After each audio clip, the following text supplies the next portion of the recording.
Hey everybody, Danny Griffin with another Monday Mojo brought to you by freethinkingtools.com.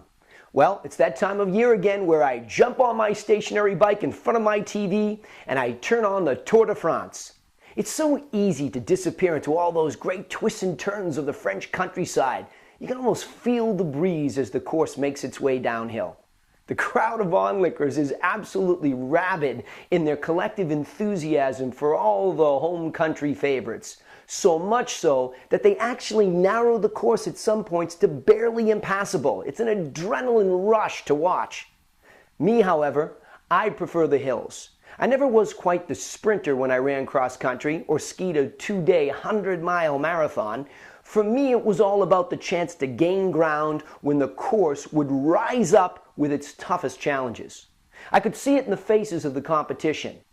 Deep in the woods, a vertical incline would bring the pack to a virtual halt, but I would always pick it up a step and make my move. In the flats, I like to tuck it right in with the crowd and let the front runners cut down on the wind and do all the heavy lifting until it was my time to make another move. Maybe that's why I'm glued to the Tour de France. All the strategy reminds me of how life offers those very same choices that narrow down to just really two options. When to join the Peloton, the majority of the pack, or when to make a move to break away.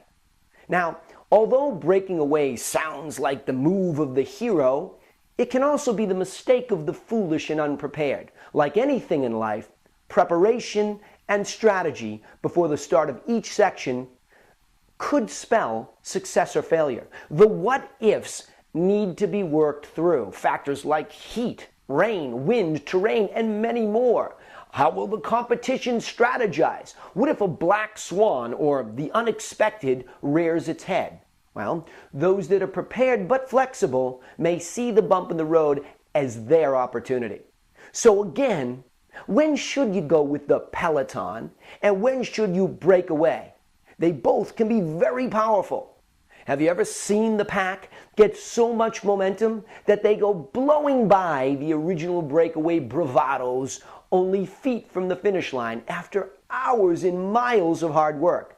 However, there are others where the breakaway group, albeit small, can break records and shock the world at what pure, relentless determination can bring.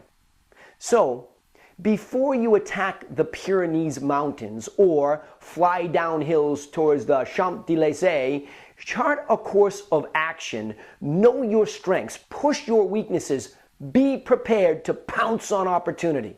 Most importantly, understand the power of the Peloton while not getting lost at the back of the pack and getting boxed out. And never be afraid to make a break for it. After all, isn't life more exciting that way, win or lose? Even when you crash, you can dust yourself off and get back in the race. But remember, be patient. It's a marathon. Hey, I'm Danny Griffin with another Monday Mojo brought to you by freethinkingtools.com. I'm asking you to share these along if you know somebody that could benefit from them. And do me a favor, make your comments here. I love to see what you're thinking when these get out your way. Thanks again for being here. I'll see you next time.